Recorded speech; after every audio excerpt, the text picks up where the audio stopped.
তো hello friends, আমি Sandeep and আপনারা দেখছেন লার্নিং দুনিয়া 2.0 ইউটিউব চ্যানেল। তো ফ্রেন্ডস, আবারও কিন্তু আপনারা যারা অর্গানাইজার টিচার বা সংগঠক শিক্ষক নিয়োগ প্রক্রিয়ার সাথে যুক্ত চাকরি প্রার্থী রয়েছেন, তো মূলত তাদের জন্য আজকের এই ছোট্ট এবং আর্জেন্ট ভিডিওটা কিন্তু ক্রিয়েট করা। তো দেখুন ফ্রেন্ডস, অর্গানাইজার টিচার বা সংগঠক শিক্ষক নিয়োগ প্রক্রিয়া নিয়ে লাস্ট কয়েকদিন ধরে বেশ কয়েকটি সুখবর কিন্তু পাওয়া গেছিলো। তবে বেশ কয়েকটি সুখবরের পাশাপাশি অলরেডি সপ্তাহান্তে আজকের ডেটে দাঁড়িয়ে উঠে আসছে আবারও একটি ব্যাড নিউজ বা দুঃসংবাদ। শুধুমাত্র আজকের এই আপডেটটা যে আমাদের প্রাথমিক শিক্ষা পর্ষদের কাছ থেকেই পেলাম সেরকমটা কিন্তু নয়। অলরেডি বেশ কয়েকটি পারিপার্শ্বিক খবরও পেয়েছি, সেগুলো আপনাদের সামনে একে একে পয়েন্ট টু পয়েন্ট তুলে ধরার চেষ্টা করছি। আপনারা নিজেরাই বিবেচনা করে বিষয়টাকে যাচাই করে দেখবেন। দেখুন, আপনারা কিন্তু অলরেডি জানেন যে আমাদের ওবিসি সম্পর্কিত ইস্যুটা চলছে রাজ্যে। ওবিসি সার্টিফিকেটের ভ্যালিডেশন ইনভ্যালিডেশন নিয়ে যে ইস্যু চলছে সেই নিয়ে ইতিপূর্বে বহুবার আলোচনা করেছি। সেই কারণে রাজ্যের বেশ কিছু রিক্রুটমেন্ট প্রক্রিয়া আপাতত সেই রকমভাবে কিন্তু নির্দিষ্ট গতি নিয়ে এগিয়ে যেতে পারছে না। বেশ কিছুটা বাধার সম্মুখীন হতে হচ্ছে প্রতিটি রিক্রুটমেন্ট বোর্ডকেই।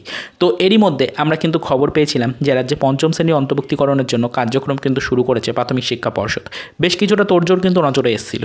তো এরই পাশাপাশি আবারও কিন্তু খবর আসছে যে আপাতত সরাসরিভাবে ওবিসি সার্টিফিকেট সম্পর্কিত এই ইস্যুটা না মিটলে বা ওবিসি সার্টিফিকেট সম্পর্কিত জল্পনাটার কোনো সুরাহা হয়ে নির্দিষ্ট কোনো নির্দেশিকা বা আপডেট কোর্টের পক্ষ থেকে না আসলে সরাসরিভাবে কিন্তু এখানে সেই ওবিসি সার্টিফিকেটের ভ্যালিডিটি দিয়ে চাকরি প্রার্থীদের নিয়োগ করানো সম্ভব হচ্ছে না। সেই কারণে বেশ কিছু রিক্রুটমেন্ট প্রক্রিয়া আপাতত কিন্তু পিছিয়ে দেওয়া হচ্ছে। রিক্রুটমেন্ট প্রক্রিয়ার এক্সামগুলোকেও কিন্তু পিছিয়ে দেওয়া হচ্ছে, এরকমই কিছু আপডেট উঠে আসছে।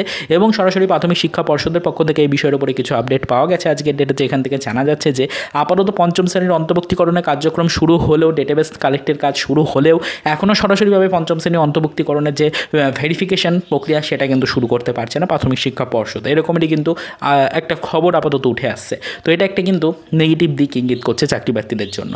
তবে এরই পাশাপাশি আমরা আরও কিছু ডিপার্টমেন্ট থেকে খবর পেয়েছি, যেরকম আমাদের পিআরবি অর্থাৎ পুলিশ রিক্রুটমেন্ট বোর্ড, যেটার কিন্তু ফ্রেন্ডস আপনারা জানেন যে কেপি অর্থাৎ কলকাতা পুলিশের এক্সাম ডেট কিন্তু সিলেক্ট হয়ে গেছিলো সেপ্টেম্বরে।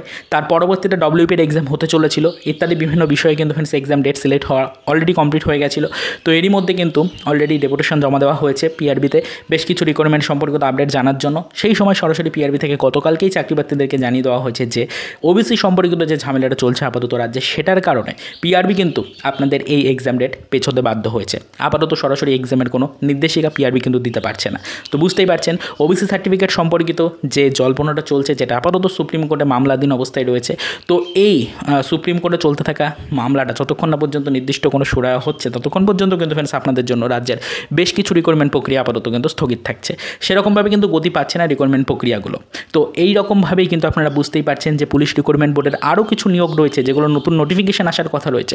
সেই নতুন নোটিফিকেশনও কিন্তু তারা প্রকাশ করতে পারছে না বলে অলরেডি গতকালকে ডেপুটেশন জমা দেওয়ার পর পিআরবি চেয়ারম্যান নিজের মুখেই কিন্তু বিষয়গুলো প্রকাশ্যে এনেছেন, চাকরি প্রার্থীদেরকে জানিয়েছেন বিষয়টা। তো আজকে আবারও কিন্তু আমরা এই সম্পর্কে আরও এক ধাপ কিন্তু পজিটিভ আপডেট পেলাম, অর্থাৎ ওবিসি সার্টিফিকেট সম্পর্কিত ভ্যালিডেশনের কারণে আপাতত কিন্তু সরাসরিভাবে আমাদের প্রাথমিক শিক্ষা পর্ষদের পক্ষ থেকেও জানিয়ে দেওয়া হলো যে ভেরিফিকেশন সম্পর্কিত কার্যক্রম তারা কিন্তু শুরু করতে পারছে না পঞ্চম শ্রেণীর অন্তর্ভুক্তিকরণের ব্যাপারটা নিয়ে। তো সেক্ষেত্রে বুঝতেই পারছেন যে রাজ্যের প্রায় প্রতিটি রিক্রুটমেন্ট বোর্ডই আপাতত কিন্তু নিরুপায় হয়ে রয়েছে এবং তারা কিন্তু রিক্রুটমেন্টগুলোকে নির্দিষ্ট গতিতে এগিয়ে নিয়ে যেতে পারছে না। তো এটা কিন্তু একটা বিরাট বড় ব্যাড নিউজ আমাদের অর্গানাইজার টিচার বা সংগঠক শিক্ষক নিয়োগ প্রক্রিয়ার সাথে যুক্ত চাকরি প্রার্থীদের জন্য।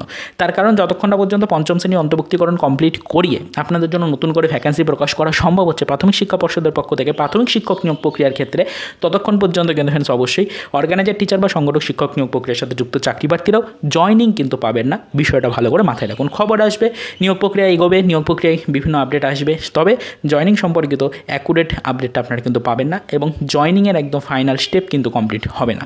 আশা করি বিষয়টা বোঝাতে পারলাম। তো পরবর্তীতে বিষয়টার উপর নজরদারি রাখবো। আগামী সপ্তাহে আবারও কী আপডেট আসছে না আসছে সেদিকে নজরদারি রাখবো এবং সুপ্রিম কোর্টে যে মামলা চলছে আমাদের ওবিসি সার্টিফিকেট রিলেটেড রাজ্য সরকারের এগেনস্টে, তো সেটা সম্পর্কে কী আপডেট আসছে না আসছে সেদিকে নজরদারি রাখবো। পরবর্তীতে সেই দিকে নজরদারি রেখে সরাসরি লাইভ আপডেট আপনাদেরকে দেখানোর চেষ্টা করবো। তবে আপাতত একটু জেনে রাখার চেষ্টা করুন যে অর্গানাইজার টিচার বা সংগঠক শিক্ষক নিয়োগ প্রক্রিয়ার সাথে যুক্ত যে সকল চাকরি প্রার্থীরা রয়েছেন তাদের জন্য আজকের এই ভিডিওটির মাধ্যমে একটি ব্যাড নিউজ সপ্তাহান্তে কিন্তু প্রোভাইড করতেই হলো। অবশ্যই পরবর্তীতে নজরদারি রাখছি, যদি কোনো সুখবর জানতে পারি সেটাও অবশ্যই আপনাদেরকে জানাবো। তবে আপাতত এই পর্যন্তই। চলুন দেখা হবে নেক্সট ভিডিওতে পরবর্তীতে অর্গানাইজার টিচার রিলেটেড কিছু আদার্স অফিসিয়াল আপডেটের সাথে।